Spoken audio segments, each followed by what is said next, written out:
ام لهم الہ غیر اللہ سبحان اللہ عما یشرکون وان یروا کسفا من السماء ساقطا یقولوا سحاب مرکوم فذرهم حتى يلاقوا يومهم الذي فيه يصعقون يوم لا يغني عنهم كيدهم شيئا ولا هم ينصرون وإن للذين ظلموا عذابا دون ذلك ولكن أكثرهم لا يعلمون واصبر لحكم ربك فإنك بأعيننا وسبح بحمد ربك حين تقوم ومن الليل فسبحه وإدبار النجوم صدق الله العظيم۔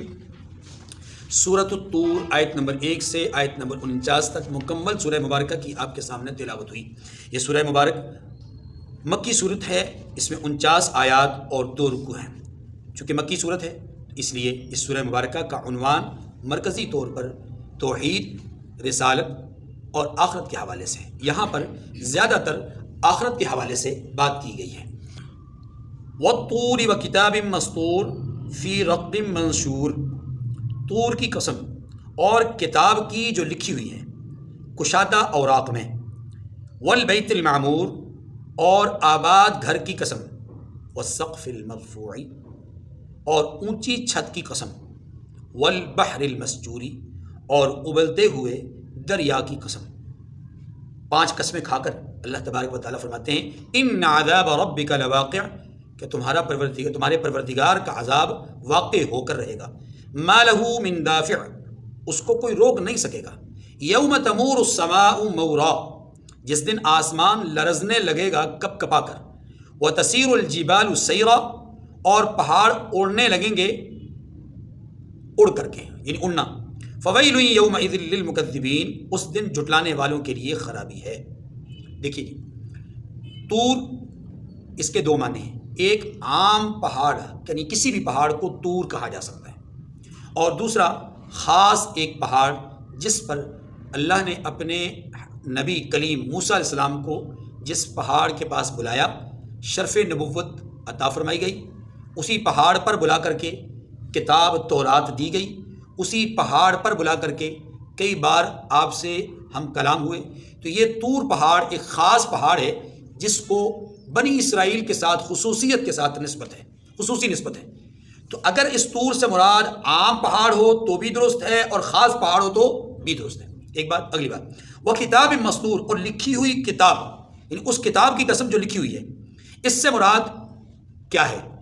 اس سے مراد، اگر اس سے پہلے والے جملے سے یا آیت سے مراد عام پہاڑ ہو تو پھر اس سے مراد وہ نامہ اعمال بھی ہو سکتے ہیں، اس سے مراد قرآن بھی ہو سکتا ہے۔ لیکن اگر پہلے طور سے مراد خاص پہاڑ ہو تو پھر وہ کتاب مسطور سے مراد خاص کتاب یعنی تورات مراد ہوگی۔ آگے چلیں۔ فی رق منشور، کشادہ اوراق میں لکھی ہوئی ہے۔ رق منشور، رق کہتے ہیں اصل میں چمڑے کے اس حصے کو کہ جو چھیل چھیل کر کے لکھنے کے قابل بنایا گیا ہو۔ آپ بہت پرانے زمانے کی تحریریں جو خاص طور پہ مختلف دنیا کے حصوں میں میوزیمز کے اندر موجود ہیں، اگر آپ وہاں دیکھیں تو آپ کو چمڑے کے حصوں پر تحریر آپ کو نظر آئے گی کہ لکھی ہوئی چیزیں ہیں وہاں پر۔ وہ چمڑے کے ان حصوں پر پرانے زمانے میں ہماری طرح کے آج کے گتے اور کاغذ کی طرح ان کو استعمال کیا جاتا۔ اللہ تبارک و تعالیٰ نے طور پہاڑ کا ذکر کیا اور پھر کتاب تورات کا ذکر کیا، اور پھر فرمایا کہ وہ اوراق میں، ایسے اوراق کے منشور جو پھیلے ہوئے ہیں، کشادہ ہیں، ان پہ لکھی ہوئی تھی۔ اصل میں اگر آپ غور کیجئے تو آپ کو پتہ چلے گا کہ اگر اس کتاب مستور سے مراد قرآن مجید ہے تو پھر اس کا مطلب یہ ہے کہ اللہ رب العزت نے رسول اللہ صلی اللہ علیہ وسلم کے زمانے میں اصحاب رسول سے جو کتابت وحی کا سلسلہ کروایا، وہ قرآن جو لکھوایا، وہ مختلف لوگوں کے پاس مختلف صورتیں، مختلف آیتیں لکھی ہوئی تھیں، اور وہ اسی طرح سے چمڑے کے صفحات پر، چمڑے کے حصوں پر لکھی ہوئی تھی، فی رق منشور۔ اور اگر اس سے نامہ اعمال مراد ہو تو تب بھی یہ جو کرامن کاتبین ہیں، یہ جو لکھ رہے ہیں، یہ یقیناً پھیلے ہوئے اوراق پر لکھ رہے ہیں، جو اوراق ہمیں نظر نہیں آ رہے کیونکہ لکھنے والے بھی نظر نہیں آ رہے۔ اللہ کی قدرت۔ اور اگر اس سے مراد خاص تورات ہو تو آپ کو یہ بات معلوم ہونی چاہیے کہ قرآن مجید کے علاوہ دیگر 3 کتابیں اور آسمانی صحیفے، یہ سارے کے سارے آسمان سے لکھے ہوئے آئے تھے۔ آگے چلیں۔ والبیت المعمور، اور آباد گھر کی قسم، یاد رکھیے، ایک قبلہ انسانوں کا ہے، ایک قبلہ فرشتوں کا ہے۔ انسانوں کے قبلے کو بیت الحرام کہا جاتا ہے، بیت اللہ کہا جاتا ہے، خانہ کعبہ کہا جاتا ہے، لیکن جو فرشتوں کا قبلہ ہے اسے بیت المعمور کہا جاتا ہے۔ حدیث میں آتا ہے یہ جو بیت اللہ ہے، خانہ کعبہ، اس خانہ کعبہ کے بالکل محاذات میں، یعنی اس کے اوپر، اسی کی بنیادوں کے اوپر اللہ نے ایک اور گھر بنایا ہوا ہے۔ اس گھر کو جو ساتوں آسمانوں کے اوپر ہے، اس گھر کو بیت المعمور کہتے ہیں، اور اس کی جو عمارت اللہ نے بنائی ہے وہ بالکل بیت اللہ کے اوپر ہے۔ اگر فرض کریں، سمجھنے کے لیے کر رہا ہوں، اگر اس بیت المعمور کو اللہ ذو الجلال یوں کر کے گرا دیں تو بالکل وہ آ کر کے خانہ کعبہ کے اوپر یوں کر کے آ کر لگے، اتنا محاذات کا خیال رکھا گیا ہے۔ فرشتے وہاں پر طواف کرتے ہیں جیسے انسان یہاں طواف کرتے ہیں، وہاں بھی اللہ کی تجلیات، یہاں پر بھی اللہ کی تجلیات، وہاں پر بھی باقاعدہ طور پر فرشتے عبادت کرتے ہیں، اللہ کے سامنے سر بسجود ہوتے ہیں، طواف کرتے ہیں۔ یہاں پر بھی انسان اللہ کے سامنے عبادت کرتے ہیں، سر بسجود ہوتے ہیں، رکوعات کرتے ہیں، سجدے کرتے ہیں، طواف کرتے ہیں۔ بیت المعمور میں جن فرشتوں کو ایک بار اندر جانے کی اجازت مل جاتی ہے، قیامت تک ان کے لیے دوبارہ اجازت نہیں ہوگی۔ ایک دفعہ جسے طواف کی سعادت مل گئی وہ دوبارہ قیامت تک طواف نہیں کرے گا، اور روزانہ کی بنیاد پر دو حصوں میں، ایک حصے میں 17,000 فرشتے دن میں، ایک حصے میں 17,000 فرشتے رات میں بیت المعمور کا طواف کر رہے ہوتے ہیں۔ تو اب آپ اس سے اللہ کی قدرت اور اللہ کی مخلوق کا بھی اندازہ کیجئے، اور اللہ کی جانے والی عبادت کا بھی اندازہ کیجئے کہ وہ جو فرشتوں نے کہا تھا نحن نسبح بحمدک ونقدس لک، ہم آپ کی تسبیح، آپ کی تحمید، آپ کی پاکیزگی، آپ کی تنزیہ بیان کرنے کے لیے کیا کافی نہیں ہے؟ انہیں ہم کر تو رہے ہیں، اور یقیناً وہ ایسی تسبیح کر رہے ہیں کہ ایک بار انہیں طواف کا موقع مل جائے تو قیامت تک موقع نہیں ملے گا۔ والبیت المعمور سے مراد وہی مقام ہے جس کو اللہ نے اس خانہ کعبہ کے اوپر بنوا رکھا ہے۔ والسقف المرفوع، اور اونچی چھت کی قسم، اس سے مراد آسمان، اس سے مراد آسمان ہے۔ اللہ نے یہاں پر آسمان کو ذکر کیا، اگلی آیت میں سمندر کو ذکر کیا۔ والبحر المسجور، اور ابلتے ہوئے دریا کی قسم۔ سوال یہ ہے، کتاب سمجھ میں آ گئی، بیت المعمور سمجھ میں آ گیا، طور پہاڑ بھی سمجھ میں آ گیا، لیکن اس کی نسبت تورات کے ساتھ ہے، یا اگر قرآن کے ساتھ ہے تو قرآن کی جو پہلی وحی نازل ہوئی ظاہر وہ غار کے اندر نازل ہوئی، اور غار وہ کون سی ہے؟ غار حرا، اور وہ پہاڑ کے اوپر ہے۔ لیکن یہ آسمان کا اور یہ سمندر کا ذکر کیوں؟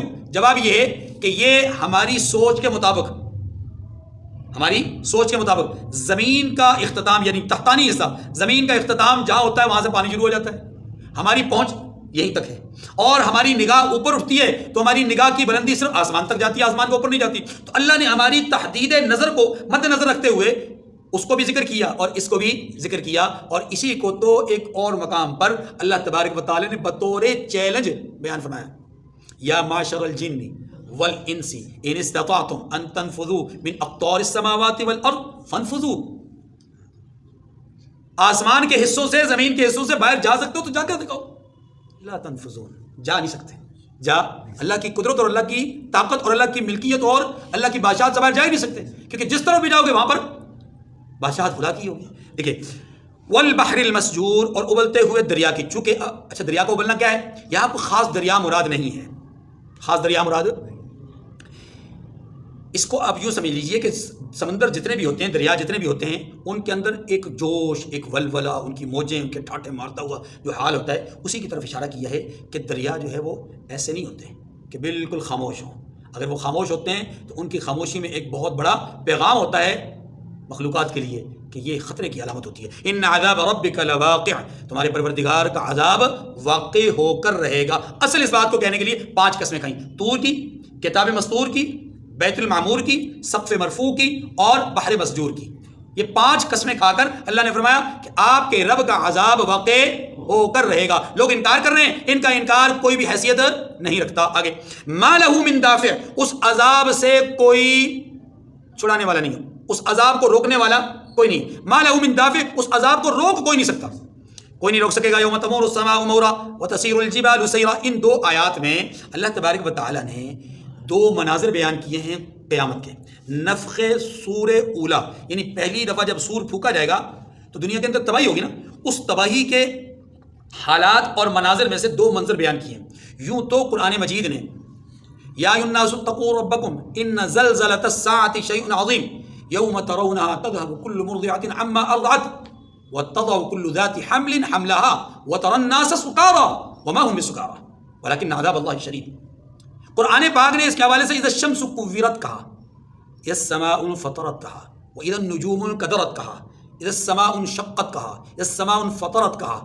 جی مختلف آیا الحاقۃ ما الحاقۃ کہا. مختلف ادوار ہیں، قیامت کے مختلف مراحل ہیں، ان مراحل کو مختلف آیات میں بیان کیا گیا. اب غور کیجیے، یہ ساری وضاحت سمجھنے کے بعد آپ سمجھیے. یوم تمور السماء مورا، آپ جانتے ہیں جب کسی چیز کے لیے اللہ کی طرف سے یا مصنوعی طور پر آپ دیکھتے ہیں کہ کسی چیز کو گرانا ہوتا ہے تو ایسا نہیں کہ وہ چیز درام سے گر جاتی ہے، نہیں، پہلے اس کے اندر لڑکھڑاہٹ پیدا ہوتی ہے، لرزہ پیدا ہوتا ہے، کپ کپاہٹ پیدا ہوتی ہے، اور پھر وہ بتدریج اپنا وجود کمزور محسوس کرتے ہوئے گر جاتی ہے.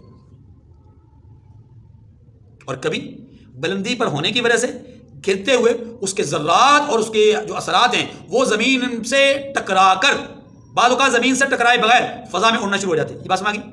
آپ بلڈنگ دیکھیں، کوئی بھی گر رہی ہو تو اس کے اندر یہ سارے مناظر ہوتے ہیں، کوئی بڑا مینار گر رہا ہو تو اس کے اندر، تو آپ اندازہ کیجئے کہ وہ جو اتنی بڑی چھت ہے جس کو چیلنج کے طور پہ بیان کیا گیا. اللہ پاک فرماتے ہیں یوم تمور السماء مورا، یہ قیامت کا دن وہ دن ہے کہ جب آسمان لرز جائے گا، کپ کپا جائے گا، اس کے اندر ایک کپ کپاہٹ پیدا ہوگی. اور یہ حکم الہی کی وجہ سے اب تک یعنی اس دن تک اس آسمان میں کوئی دراڑ نہیں، کسی قسم کا کوئی نقص اور عیب نہیں. اللہ نے تو فرمایا کہ فرجع البصر هل ترى من فطور، بار بار آنکھوں کو اٹھا کر دیکھو کیا تمہیں کوئی نقص نظر آتا ہے؟ نہیں نظر آتا. لیکن جس دن رب ذوالجلال کا حکم ہوگا پھر یہ آسمان کپ کپائے گا. اب اس کے اندر ایک لرزہ پیدا ہو جائے گا، اور لرزہ پیدا ہونے کے بعد یہ السماء انشقت، یہ السماء انفطرت، پھٹے گا، ٹوٹے گا، بکھر جائے گا. یوم تمور السماء مورا، جس دن آسمان لرزنے لگے گا کپ کپا کر. یہ بات میں نے اس لیے تشریح کی ہے تاکہ آپ کو دوسری آیات کریمہ کی وجہ سے پریشانی نہ ہو کہ دوسری آیات میں تو کہا گیا کہ آسمان گر جائے گا، آسمان ٹوٹ جائے گا، یہاں کہا جا رہا ہے کہ آسمان میں لرزہ پیدا ہوگا. تو بھائی پہلے لرزہ، پھر ٹوٹنا، پھر گرنا، یہ سارے مراحل ہیں. وَتَسِيرُ الْجِبَالُ سَيْرًا، اور پہاڑ اڑنے لگیں گے دھوئیں کی طرح. سیرا اڑنے یعنی ایسا ہے کہ پہاڑوں کے اندر اللہ تبارک و تعالیٰ جان ختم کر دیں گے. اب یہ پہاڑ روئی کے گالوں کی مانند، جیسا کہ دوسری آیت کریمہ، روئی کے گالوں کی مانند کیا ہو جائیں گے؟ اڑنا شروع ہو جائیں گے. آج بھی آپ دیکھتے نہیں ہیں کہ ریتیلے بڑے بڑے پہاڑ ہوتے ہیں، جب اللہ کا حکم ہوتا ہے تھوڑی سی ہوا چلاتے ہیں اللہ تو وہ پہاڑ ایک جگہ سے دوسری جگہ منتقل ہو جاتے ہیں اڑ اڑ کر کے. ایسا نہیں ہوتا. تو اللہ جب ان پہاڑوں کو جو کہ مضبوط ہیں، جن کو اللہ نے بطور کیل گاڑا ہے، اگر اللہ ان کو بھی توڑنا چاہیں گے تو کوئی روکنے والا نہیں. فویل یومئذ للمکذبین، اس دن جھٹلانے والوں کے لیے خرابی ہے. جھٹلانے والے کون لوگ ہیں؟ الذین هم فی خوض یلعبون، جو خوض میں پڑے کھیل رہے ہیں. کیا معنی؟ خوض کہتے ہیں، توجہ، حوض نہیں، حوض تو پانی کے اس حصے کو جو ایک جگہ جمع ہوتا ہے، یہ خوض ہے. خوض کا معنی ہے وہ لوگ کہ جو بات سے بات نکال رہے ہوں. مجلس لگتی ہے نا کبھی، تو جب بیکار قسم کی مجلسیں لگتی ہیں تو ان میں بھی، اور علمی مجالس کے اندر بھی، دونوں طرح کی مجلسوں میں یاد رکھیے بات سے بات نکلتی ہے. یہاں پر خوض سے مراد باطل گفتگو کے اندر بات سے بات نکالنا، اس کی کسی کی بات کو پکڑ کر کے دوسری بات کر دینا، پھر وہ دوسری بات کرے گا، پھر وہ دوسری بات کرے گا، کہکے بھی لگیں گے، اس میں شور و غل بھی ہوگا، اس میں مذاق بھی ہوگا، اس میں تمسخر بھی ہوگا، اس میں تحقیر آمیز لہجے بھی ہوں گے، اس میں کسی کی غیبت بھی ہوگی، چغلخوری بھی ہوگی. یہ ساری چیزیں الذین هم فی خوض یلعبون، اسی کو اللہ تبارک و تعالیٰ فرمایا کہ کھیل کود سمجھتے ہوئے تماشا لگا کر کے وہ کیا ہے؟ بات سے بات نکال رہے ہیں. یہ ہیں مکذبین، جھٹلانے والے. پھر فرمایا یوم یدعون الی نار جہنم دعا، جس دن ان جھٹلانے والوں کو، یہ کون سا دن ہوگا؟ یہ وہ دن ہوگا کہ جس دن ان کو آتش جہنم کی طرف دھکیل کر لے جایا جائے گا. معنی یہ اس دن ان کو جہنم کی طرف دھکیل کر کے یہ لے جائے جائیں گے. یہ مکذبین ہیں، یہ مکذبین کا انجام ہے، جھٹلانے والوں کا انجام ہے کہ انہیں جہنم کی طرف دھکیل کر کے لے جایا جائے گا. هذه النار التي كنتم بها تكذبون، اور پھر کہا جائے گا یہ ہے وہ جہنم، یہی ہے وہ جہنم. کون سی؟ کہ جس کو تم جھوٹ سمجھتے تھے. افسحر هذا ام انتم لا تبصرون، تو کیا یہ جادو ہے یا تم کو نظر ہی نہیں آتا؟ پچھلی آیت میں ہمارے سامنے یہ بات آئی کہ جب کبھی کسی نبی نے قوم کو عذاب سے ڈرایا یا اپنے معجزات دکھائے یا اللہ کی بات سمجھائی تو انہوں نے کیا کہا؟ یہ ساحر ہے، جادوگر ہے یا مجنون کہا. اللہ پاک قیامت کے دن جب انہیں جہنم کی طرف دھکیل دیں گے اور فرشتے ان کو لے کر کے جائیں گے، حکم الہی سے فرشتے ان کو کہیں گے یہ ہے وہ جہنم جس کا تم انکار کیا کرتے تھے. اب بتاؤ افسحر هذا، کیا یہ ہے جادو جو تم دنیا میں کہا کرتے تھے نا، جادو جادو کہہ کے لگایا کرتے، یہ ہے جادو؟ ذرا دیکھو تو صحیح، ام انتم لا تبصرون، یا تمہیں نظر نہیں آ رہا؟ یعنی ان کو یوں سمجھ لیجیے کہ زخموں پر نمک چھڑکا جائے گا۔ اب اگلا جملہ پڑھ لیں اور آپ کو اندازہ ہوگا کس قدر سخت انداز ہے۔ اصلوہا فاصبروا او لا تصبروا سواء علیکم، فرمایا اس میں داخل ہو جاؤ اور صبر کرو یا نہ کرو تمہارے لیے برابر ہے۔ معنی یہ کہ صبر کرو یا چیخو، صبر کرو یا چلاؤ، برابر ہے۔ دیکھیے اور کیجیے، دنیا کے اندر بعض اوقات یہ ہوتا ہے کہ کسی کے لیے سزا کا جب تعین ہوتا ہے تو وہ سزا پاتے ہوئے آدمی جو سزا یافتہ فرد ہوتا ہے اس کو بعض اوقات سزا مل رہی ہوتی ہے اور وہ صبر و تحمل سے سزا کو سن رہا ہوتا ہے، برداشت کر رہا ہوتا ہے، تو سزا دینے والوں کو تھوڑا اس پر ترس آ جاتا ہے کہ یار، یا سزا دینے والے سوچتے ہیں کہ یار یہ اچھا آدمی تھا، پتہ نہیں کس غلط ماحول میں رہ کر کے غلط ڈگر پہ چل پڑا، چلو اس کی سزا میں کچھ کمی کر لو۔ یا بعض اوقات یہ ہوتا ہے کہ کوئی آدمی سزا یافتہ ہوتا ہے اور وہ سزا کی معمولی جھلک کو بھی برداشت نہیں کر پاتا اور چیختا ہے، چلاتا ہے، بہت شور کرتا ہے۔ سزا دینے والے کو اس پر بھی ترس آ جاتا ہے کہ یار یہ اتنا برداشت نہیں کر سکتے، اس کو ذرا ہلکی سزا دو، اس کے لیے اتنی کافی ہے۔ بات سمجھیں؟ یا بعض اوقات صبر کی وجہ سے سزا میں کمی آ جاتی ہے، یا زیادہ چیخنے چلانے کی وجہ سے رحم آ جاتا ہے۔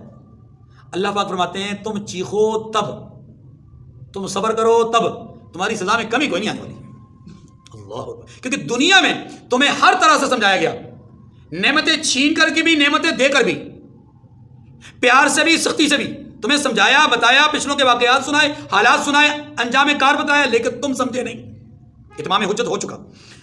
سواء علیکم انما تجزون ما کنتم تعملون، جو کام تم کیا کرتے تھے یہ انہی کاموں کا تمہیں بدلہ مل رہا ہے۔ ان المتقین فی جنات و نعیم، جو پرہیزگار لوگ ہیں وہ باغوں اور نعمتوں میں ہوں گے۔ فاکہین بما آتاہم ربہم ووقاہم ربہم عذاب الجحیم، دو اللہ ان کی خوشیاں بیان فرما رہے ہیں۔ متقین جنتوں میں ہوں گے اور جنت میں دو خوشیاں انہیں نصیب ہوں گی۔ ایک خوشی فاکہین بما آتاہم ربہم، جو کچھ ان کے پروردگار نے ان کو بخشا ہے اس کی وجہ سے فاکہین خوش ہوں گے۔ کیا بات ہے، رب نے انہیں جو کچھ دیا اس پر وہ کیا ہوں گے؟ ایک خوشی، یعنی جو ملا اس پر خوشی۔ اور دوسری بات وَوَقَاهُمْ رَبُّهُمْ عَذَابَ الْجَحِيمِ، اور دوسری خوشی یہ ہے کہ اور ان کے پروردگار نے ان کو دوزخ کے عذاب سے بچا لیا، اس پر بھی وہ خوش ہوں گے۔ گویا نعمت کا ملنا بھی خوشی ہے، لیکن مصیبت سے چھٹکارا پانا یہ الگ مستقل ہے خوشی ہے۔ نا کہتے ہیں نا، جب کوئی آفت آتی ہے اور اس آفت میں 4 بندے مبتلا ہوتے ہیں، یہ بندہ بچ جاتا ہے تو کیا کہتا ہے؟ یا اللہ تیرا شکر ہے تو نے بچا لیا۔ یہ بھی خوشی کی بات ہوتی ہے۔ کلوا واشربوا ہنیئا بما کنتم تعملون، اب یہاں پر فرمایا جا رہا ہے اپنے اعمال کے صلے میں مزے سے کھاؤ اور پیو۔ ہنیئا، اور ایک لفظ آتا ہے مریئا، سورۃ النساء میں آیا ہے۔ ہنی کہتے ہیں اس کھانے کو جو انسان لذت لے لے کر کے کھا رہا ہو، اور مریئا اس کھانے کو کہتے ہیں جو لذت دینے کے بعد جسمانی طور پر راحت کا سبب بھی ہو۔ کئی لوگ ایسے ہوتے ہیں جو کسی بھی کھانے کو کھاتے تو بڑے لذت سے ہیں لیکن ہضم نہیں کر پاتے۔ ہضم ہے تو ان کے لیے وہی کھانا جو لذت سے کھایا کیا بن جاتا ہے؟ تکلیف کا سبب بن جاتا ہے۔ اللہ فرماتے ہیں قیامت کے دن ہنیئا مریئا، سورۃ النساء میں آتا ہے کہ ہم انہیں ایسا کھانا دیں گے جو لذت سے بھی بھرپور ہوگا اور راحت سے بھی بھرپور ہوگا، نفع بخش بھی ہوگا۔ اللہ اکبر۔ متکئین علی سرر مصفوفہ، یہ تختوں پر جو برابر بچھے ہوئے ہوں گے اور تکیے لگائے ہوئے ہوں گے ان پر بیٹھے ہوں گے، یعنی یہ تختوں پر برابر بچھے ہوئے تکیوں پر ایسے ٹیک لگا کر کے ایسے برابر میں بیٹھے ہوئے۔ آپ جانتے ہیں بڑے بڑے ہوٹلز جو ہیں، بڑی بڑی جگہیں، خاص مقامات، وہاں پر اس طرح کی جو سٹنگ ہے اس کو لوگ بہت پسند کرتے ہیں، دوست آمنے سامنے بیٹھتے ہیں۔ فرمایا جنت میں یوں ہی ایک دوسرے کے آمنے سامنے بیٹھے ہوں گے برابری کی سطح پر، ہاں جی، خوش گپیوں میں مصروف ہوں گے۔ اور پھر اگلی بات فرمایا وَزَوَّجْنَاهُمْ بِحُورٍ عِينٍ، لیکن کھانے کو اچھی چیزیں مل جائیں، راحت کی چیزیں مل جائیں، رہنے کے لیے بہترین کشادہ گھر، پرسکون گھر، پر آسائش گھر مل جائے، اور تیسری چیز پھر شریک حیات، وَزَوَّجْنَاهُمْ بِحُورٍ عِينٍ، اللہ اکبر، اور بڑی بڑی آنکھوں والی حوروں سے ہم ان کا نکاح کر دیں گے، بڑی بڑی آنکھوں والی سے۔ اللہ اکبر۔ اگلی بات فرمایا والذین، یہ 3 طرح کی نعمتیں خاص طور پہ اللہ تعالیٰ نے بیان کی، اور یہی وہ نعمتیں ہیں جن کو ہمارے آج کے دور میں روٹی، کپڑا اور مکان کے نام سے جانا پہچانا جاتا ہے۔ چلیے جی، والذین آمنوا واتبعتهم ذریتهم بإیمان الحقنا بهم ذریتهم وما ألتناهم من عملهم من شیء کل امرئ بما کسب رہین۔ آیت نمبر 21 میں اللہ نے بڑی عجیب بات فرمائی، جنت کا ایک ماحول بیان کیا گیا تو اس میں ساتھ ایک اور نعمت بیان کی گئی۔ جنت میں جانے کے بعد یہ اپنے بیٹوں کو، اپنے والدین کو اپنے بھائیوں کو، اپنی بیٹیوں کو، اپنی بیویوں کو وہاں نہیں پائیں گے۔ یہ جنتی جن کو بغیر جہنم کے جنت میں بھیجا جائے گا یا جنت کے اونچے درجات میں بھیجا جائے گا، یہ وہاں پر اپنے قریب ترین لوگوں کو نہیں پائیں گے، تو تمنا کا اظہار کریں گے، پروردگار میری بیوی یہاں نہیں، میرے والدین یہاں نہیں، میری اولاد یہاں نہیں، میں سب رشتہ داروں کی ایک جلد پیش کروں گا۔ یہاں تو صرف اتنی بات آئی ہے کہ والدین اپنی اولاد کو اپنی طرف بلائیں گے اور اللہ ان کو ان کے ساتھ ملا دیں گے، یعنی اولاد کو والدین کے ساتھ اونچے درجات میں ملا دیں گے۔ لیکن احادیث سے ثابت ہوتا ہے کہ اولاد ہو یا والدین ہو، بہن بھائی ہوں یا بیٹیاں ہوں، بیوی ہو، سبھی رشتہ دار جو قریب ترین رشتے ہیں نا، ان قریب رشتوں کو جب وہاں نہیں پائیں گے تو اللہ سے فریاد کریں گے، اور وہ رشتے جو کہ ایمان کی حالت میں دنیا سے چلے گئے لیکن ابھی جنت میں نہیں ہیں، اللہ ان کے حق میں اس جنتی کی سفارش کو، دعا کو، تمنا کو قبول کر کے اسے جہنم سے نکال کر اونچے درجے میں اس کے ساتھ شامل کر دیں گے۔ یاد رکھیے، نسب یا نسبت کام تب آئیں گے جب ایمان ہوگا۔ اگر فیصلہ جہنم کا ہے، ایمان ہے ان میں، تو کوئی نہ کوئی ان کے حق میں سفارش کرے گا تو قبول ہو جائے گی۔ لیکن اگر ان میں ایمان ہی نہیں، کنعان کے لیے نوح علیہ السلام سفارش نہیں کریں گے، ابو لہب کے لیے محمد کریم صلی اللہ علیہ وسلم سفارش نہیں کریں گے، آزر کے لیے ابراہیم علیہ السلام سفارش نہیں کریں گے، لوط علیہ السلام اپنی بیوی کے لیے، نوح علیہ السلام اپنی بیوی کے لیے نہیں کریں گے، اور حضرت آسیہ فرعون کے لیے سفارش نہیں کریں گے۔ میں نے چاروں طرح کے رشتے بتا دیے ہیں، خاوند بیوی کا، بیوی خاوند کا، باپ بیٹے کا، بیٹے باپ کا، یہی وہ قریب ترین رشتے ہوتے ہیں۔ ان رشتوں میں بتایا یہ جا رہا ہے، قرآن نے ہمیں یہ بات سمجھا دی ہے کہ ایمان کے بغیر یہ رشتے بھی قابل قبول، جب رشتے قابل قبول نہیں تو نسبتیں کہاں سے قابل قبول ہوں گی؟ چلیے چلیے، والذین آمنوا، اچھا فرمایا جو لوگ ایمان لائے اور ان کی اولاد بھی راہ ایمان میں ان کے پیچھے چلی، ہم ان کی اولاد کو بھی ان کے درجے تک پہنچا دیں گے۔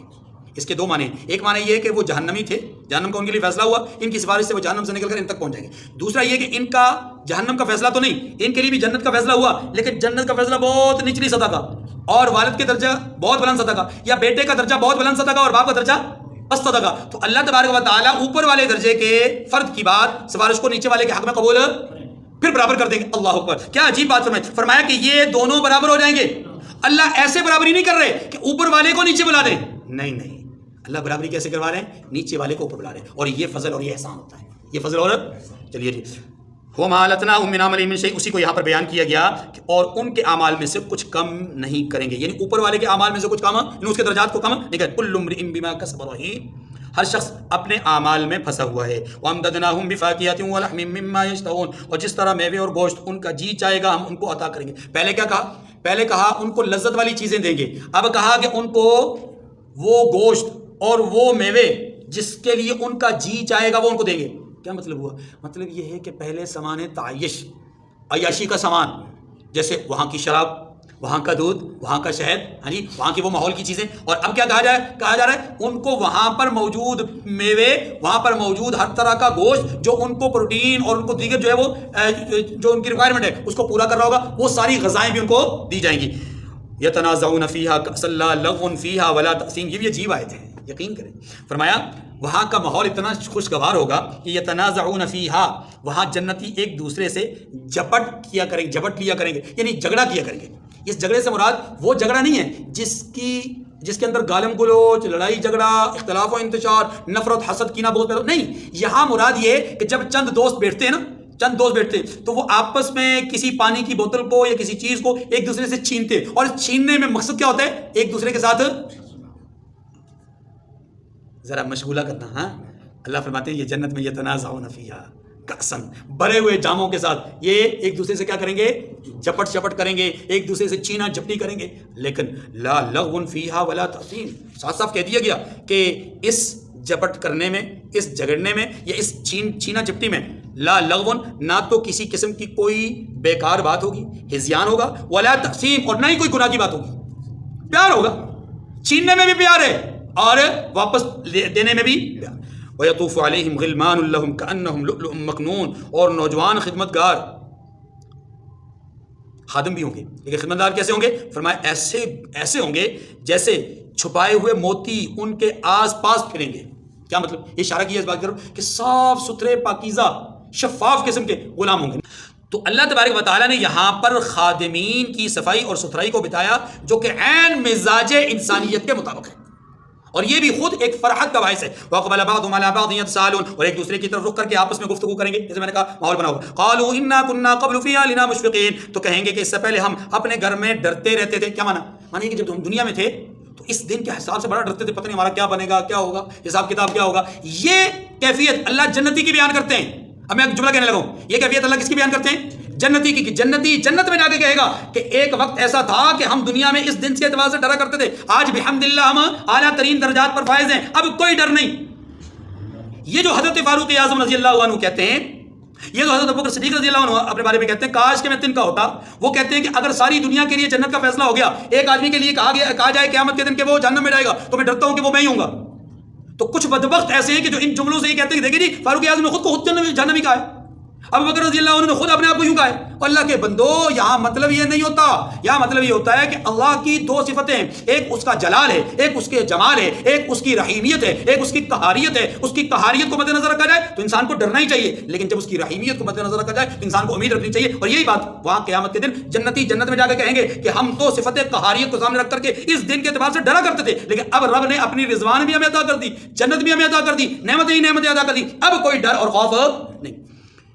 فمن اللہ علینا ووقانا عذاب السموم، ہم دنیا میں تو ڈرا کرتے تھے لیکن اللہ نے ہم پر احسان فرمایا اور ہمیں لو کے عذاب سے بچا لیا، یعنی اس عذاب سے جو دور سے ہی انسان کو کیا کر دیتی ہے، جلا دیتی ہے، مراد جہنم کی عذاب. انا كنا من قبل ندعوه انه هو البر الرحیم. ہم اس سے دعائیں کیا کرتے تھے، یعنی اللہ سے مانگا کرتے تھے کہ پروردگار جہنم سے بچانا، جنت میں لے جا. انه هو البر الرحیم، بے شک وہ احسان کرنے والا مہربان ہے. فذکر فما انت بنعمت ربک بکاہن ولا مجنون. تو محبوب آپ انہیں نصیحت کرتے رہیے، آپ اپنے پروردگار کے فضل سے نہ تو کاہن ہیں اور نہ دیوانے. مشرکین رسول اللہ صلی اللہ علیہ وسلم کے متعلق کہا کرتے تھے کہ آپ کاہن ہیں. اللہ نے جواب دیا آپ کاہن نہیں ہیں. کیوں؟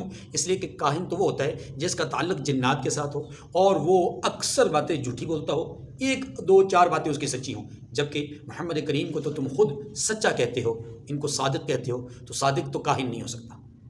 دوسری بات وہ کہا کرتے تھے کہ آپ مجنون ہیں. اللہ پاک نے اس کا بھی جواب دیا کہ آپ مجنون نہیں ہیں. آگے فرمایا ام یقولون شاعر نتربص به ریب المنون. کیا کافر یہ کہتے ہیں کہ یہ شاعر ہے، یعنی آپ صلی اللہ علیہ وسلم کے بارے میں کہتے ہیں کہ آپ شاعر ہیں اور ہم اس کے حق میں زمانے کے حوادث کا انتظار کر رہے ہیں. یہاں بھی دو باتیں ہیں. مشرکین کہتے تھے کہ حضور علیہ السلام ایک شاعر ہے.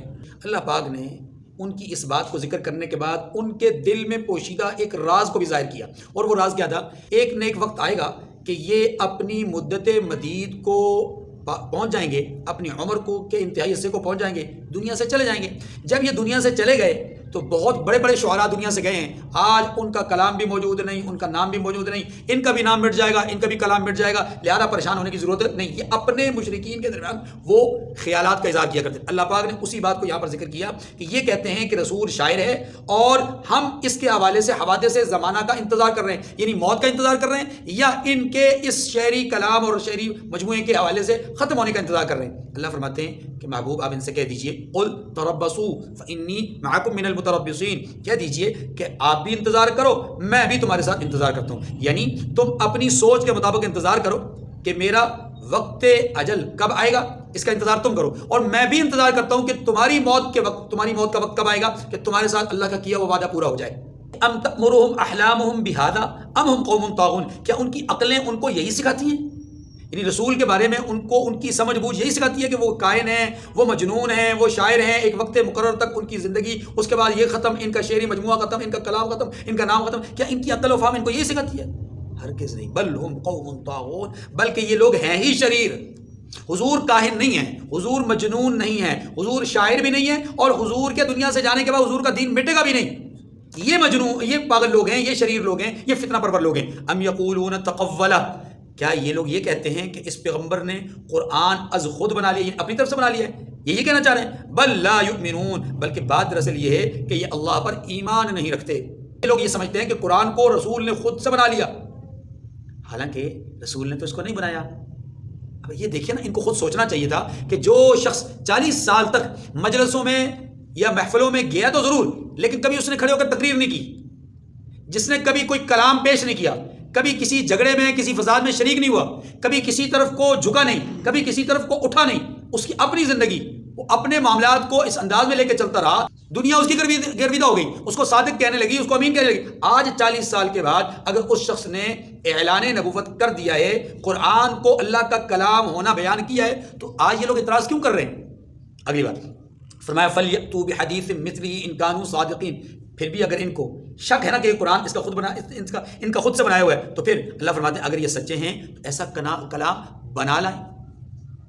دیکھیے مشرکین نے، کفار نے، اس زمانے کے لوگوں نے قرآن مجید کا مقابلہ کرنے سے انکار نہیں کیا۔ سیرت کی کتابیں بتاتی ہیں، تاریخ کی کتابیں بتاتی ہیں کہ انہوں نے اپنی طرف سے کوشش پوری کی ہے لیکن مقابلہ کر نہیں سکے۔ ایک نے کلام پیش کیا تو دوسرے لوگوں نے اس کے کلام کو رد کر دیا، نہیں یہ اس کا مقابلہ نہیں کر سکتا۔ مثلا ایک آدمی نے سورۃ القاریعہ کے مقابلے میں کچھ کلمات کہنے لگا کہ الفیل والفیل وما ادراک ما الفیل، ہاتھی، تجھے کیا پتا ہاتھی کیا ہے؟ لہو خرطوم طویل وذنب قصیر، اس کی دم چھوٹی سی ہے اور اس کی جو سونڈ ہے وہ بڑی ہے۔ جب اس نے یہ جملے کہے نا مشرک نے، تو ساری مجلس میں اس کو تھو کیا جانے لگا کہ یار تو القاریعۃ ما القاریعۃ وما ادراک ما القاریعہ، اس کے مقابلے میں یہ الفاظ کہہ رہا ہے۔ کہاں وہ لڑ کھڑا دینے والی، لرزہ برندام کر دینے والی آیات، کہاں وہ دل کو اور وجود کو کپ کپا دینے والی آیات، اور کہاں تو ہاتھی کی باتیں کرتا ہے۔ یہ تو بچہ جانتا ہے کہ ہاتھی کیا ہوتا ہے، ہاتھی کی دم کیا ہوتی ہے، ہاتھی کی سونڈ کیا ہوتی ہے، یہ تو بچہ جانتا ہے۔ کلام وہی رد ہو گیا۔ یعنی مشرکین نے کوشش کی، فَلْيَأْتُوا بِحَدِيثٍ مِثْلِهِ إِن كَانُوا صَادِقِينَ، لے آؤ اس جیسا کوئی کلام لا سکتے ہو تو اگر تم سچے ہو۔ لانے کی کوشش کی لیکن کسی ایک کے کلام کو بھی چند لوگوں نے، اس زمانے کے لوگوں نے قبول نہیں کیا، مشرکین نے قبول نہیں کیا کہ یار یہ کلام بھی کوئی قابل قبول ہے۔ آگے فرمایا ام خلقوا من غیر شیء ام هم الخالقون، یہاں اللہ تبارک و تعالیٰ نے اپنی خالقیت کو بیان کیا۔ کیا یہ کسی کے پیدا کیے بغیر ہی پیدا ہو گئے ہیں یا خود پیدا کرنے والے ہیں؟ کیا معنی یہ ہے کہ یہ لوگ جو اللہ کو نہیں مانتے، اللہ کو وحدہ لا شریک نہیں مانتے، سوال یہ ہے کہ یہ اللہ کو کیوں نہیں مانتے؟ یا تو اس لیے نہیں مانتے کہ یہ خود ہی از خود پیدا ہو گئے، اس لیے نہیں مانتے۔ تو فرمایا کہ ان کا یہ تصور باطل ہے۔ ان کا یہ تصور کیوں؟ اس لیے کہ جب یہ خود سمجھتے ہیں کہ وہ مخلوق ہیں تو مخلوق کو بنانے والا تو کوئی نہ کوئی ہوگا نا۔ ام خلق السماوات والارض بل لا یوقنون، یا انہوں نے آسمانوں اور زمینوں کو پیدا کیا ہے؟ نہیں، ایسا بالکل نہیں، بل لا یوقنون، بلکہ یہ یقین ہی نہیں رکھتے۔ آگے ام عندهم خزائن ربک ام هم المسیطرون، کیا ان کے پاس تمہارے پروردگار کے خزانے ہیں یا یہ داروغہ ہیں؟ کیا معنی؟ توجہ، اس کا مطلب یہ ہے کہ محبوب یہ جو آپ کی نبوت اور رسالت کو نہیں مانتے، کیا رحمت کے خزانے ان کے پاس ہیں؟ نبوت ایک رحمت ہے نا، تو نبوت کے دینے یا نہ دینے کے اختیارات کا ان کے پاس ہیں، یہ خزانے ان کو مل گئے ہیں کہ جس کو یہ کہیں گے وہ نبی ہوگا، جس کو یہ کہیں گے وہ نبی نہیں ہوگا۔ ایسا نہیں ہے، بل لا یوقنون بل ام هم المسیطرون، بلکہ اللہ فرماتے ہیں کہ حقیقت یہ ہے کہ یہ خود کو نگران سمجھتے ہیں، حالانکہ یہ نگران ہیں بھی نہیں۔ ام هم المسیطرون، داروغہ، نگران، یعنی اس نعمت کی تقسیم کے داروغے یہ ہیں، نگران یہ ہیں، ذمہ دار یہ ہیں، ہرگز نہیں، یہ نگران بھی نہیں ہیں اور رحمت کے خزانے ان کے پاس بھی نہیں ہیں۔ تو پھر یہ کیوں کر انکار کر سکتے ہیں؟ انہیں ماننا ہی پڑے گا کیونکہ یہ مخلوق ہیں، یہ اللہ کی نعمتوں کا استعمال کرنے والے ہیں، تو اللہ خالق ہیں، خالق کی بات ماننی پڑے گی۔ ام لہم سلم یستمعون فی، اللہ پاک فرماتے ہیں یا ان کے پاس کوئی سیڑھی ہے جس پر چڑھ کر آسمان سے باتیں سن کر آتے ہیں؟ ایسا بھی نہیں ہے۔ ایسا بھی اگر ایسا ہے یأتی مستمعهم بسلطان مبین، تو جو سن کر آتا ہے وہ پھر کوئی واضح سند دکھائے کہ میں فلاں وقت پہ گیا، فلاں مقام پر میں پہنچا، وہاں سے میں نے کوئی یہ بات سنی اور یہ اس کی دلیل ہے، لائے پیش کرے۔ یہاں برے نظریات کے اعتبار سے ایک اور برا نظریہ بیان کیا جا رہا ہے، ام لہ البنات ولکم البنون، کیا خدا کی تو بیٹیاں ہیں اور تمہارے لیے بیٹے؟ یعنی عجیب عجیب نظریات ہیں نا۔ اول تو اللہ کے لیے اولاد تصور کرنا ہی باطل، لیکن اگر تم نے اللہ کے لیے اولاد تصور کی ہے تو عقل کے اندھو ایسی بات کرو جس کو تم خود اپنے لیے پسند کرتے ہو، کم سے کم اتنا تو کرو۔ اس کا یہ مطلب نہیں ہے کہ اللہ کے لیے تم بیٹے تصور کرو، اس کا مطلب یہ ہے کہ اول تو اولاد تصور کرنا ہی باطل، لیکن اگر تم نے کر ہی لی تو کم از کم اتنی ضرورت تو کرتے نا، جو اپنے لیے پسند کرتے وہ اللہ کے لیے پسند کرتے۔ ام تسألهم اجرا فهم من مغرم مثقلون، کیا تم ان سے صلہ مانگتے ہو کہ ان پر تاوان کا بوجھ پڑ رہا ہے؟ یہ اللہ اپنے حبیب سے فرما رہے ہیں، محبوب یہ جو آپ کو نہیں مان رہے، کیا اس کے نہ ماننے کی وجہ یا وجوہات میں سے کیا ایک وجہ یہ بھی ہے کہ آپ نے ان سے کوئی صلہ اور اجر مانگا ہے؟ یقیناً آپ نے اجر نہیں مانگا، لیکن یہ مشرکین پر ضرب لگانے کے لیے بات کہی گئی کہ ہمارا معبود تو اجر مانگتا نہیں ہے، تو تم ان کو نہیں مان رہے، کیا ان کے اجر مانگنے کی وجہ سے کہ اب چونکہ انہوں نے تم سے مانگ لیا کچھ تو تمہارے دل پر اس کا بوجھ پڑ گیا، اب اس بوجھ کی وجہ سے تم نہیں مان رہے؟ ام عندهم الغیب فهم یکتبون، یا ان کے پاس غیب کا علم ہے کہ وہ اسے لکھ لیتے ہیں، یعنی کیا ان کے پاس کوئی ایسا علم ہے وحی کا کہ وہ ان کے پاس آیا اور اس کو انہوں نے لکھا ہوا ہے کہ اس نبی کو نہیں ماننا، ہم نے اپنے جو ہمارے اوپر وحی آتی ہے ہم اس کو ماننا ہے؟ ایسا کچھ بھی نہیں ہے۔ ام یریدون کیدا، کیا یہ کوئی داؤ کرنا چاہتے ہیں، یعنی یہ ایک اور انداز ہے رد کرنے کا، یا یہ اس لیے نہیں مان رہے کہ کوئی آپ کے خلاف چال چلنا چاہتے ہیں؟ ام یریدون کیدا، کیا چاہتے ہیں کوئی چال چلنا؟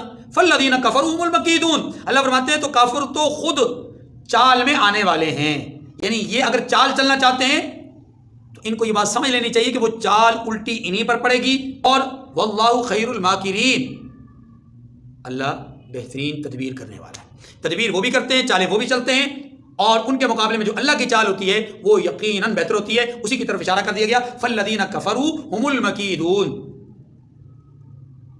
کہ کافر خود چال میں آنے والے ہیں، واللہ خیر الماکرین، اگر یہ کوئی چال چلنا چاہتے ہیں تو اللہ کی چال ان سے بہتر ہوگی۔ ام لہم الہ غیر اللہ سبحان اللہ عما یشرکون، کیا اللہ کے سوا ان کا کوئی اور معبود ہے؟ یہ سارے سوالات کے ذریعے سے ان کے نظریات بات اللہ کی تردید کرنے کے بعد پہلا سوال تھا ام خلقوا من غیر شیء ام هم الخالقون، انتہائی اس بات پہ کی گئی کہ کیا اللہ کے سوا ان کا کوئی اور الہ اور معبود ہے؟ اس کا جواب دیا گیا سبحان اللہ، اللہ کے سوا کوئی نہیں ہے۔ یاد رکھیے سبحان اللہ کا مطلب یہ ہے کہ اللہ کی الوہیت کا اقرار اس کے غیر کے انکار کے ساتھ ہوگا، اللہ کے سوا کوئی اور معبود نہیں۔ اما یشرکون، جو اللہ کے ساتھ وہ شریک بناتے ہیں اس سے اللہ پاک ہے۔ وَإِن يَرَوْا كِسْفًا مِّنَ السَّمَاءِ سَاقِطًا يَقُولُوا سَحَابٌ مَّرْكُومٌ، اور اگر یہ آسمان سے عذاب کا کوئی ٹکڑا گرتا ہوا دیکھیں تو کہیں گے کہ یہ تو گہرا بادل ہے۔ اللہ پاک یہاں پر ارشاد فرماتے ہیں کہ اگر ان پر آسمان سے کوئی ٹکڑا گر پڑے بھی تو یہ تب بھی مانیں گے نہیں، یہ کہیں گے جی وہ آسمان کا ٹکڑا نہیں بلکہ گہرا بادل ہے۔